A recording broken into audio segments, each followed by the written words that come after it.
ওয়েলিংটনের মনোমুগ্ধকর সমুদ্রতট ধরে হাঁটতে হাঁটতে হঠাৎই চোখে পড়বে এক শিল্পকর্ম, আলবাট্রস ফোয়ারা। বিশাল ৩টি সাদা রকম ফেরের গঠন, যেন প্রকৃতির ঢেউ আর পাথরের সাথে অদ্ভুত এক সখ্য গড়ে তুলেছে। এই শিল্পকর্মটি তৈরি করেছেন বিখ্যাত শিল্পী টানিয়া অ্যাশকেন।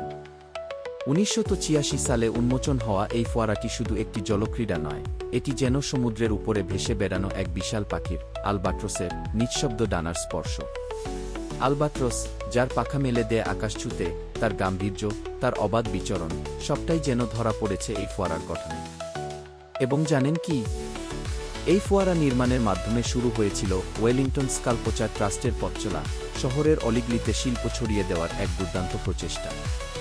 এই ফোয়ারাটির উদ্বোধনী দিনে বিখ্যাত মাওরি কবি হোনে টুয়াফারে পড়েছিলেন তার কবিতা থোয়া অলবেট্রস, যেন শিল্প আর কাব্য এক হয়ে গিয়েছিল সেদিন।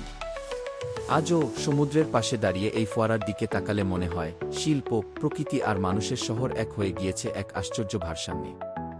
চ্যানেলটি সাবস্ক্রাইব করতে ভুলবেন না। আফারবো জার্নি, যেখানে আমরা তুলে আনি এমনই অজানা, অপার সৌন্দর্যের গল্প।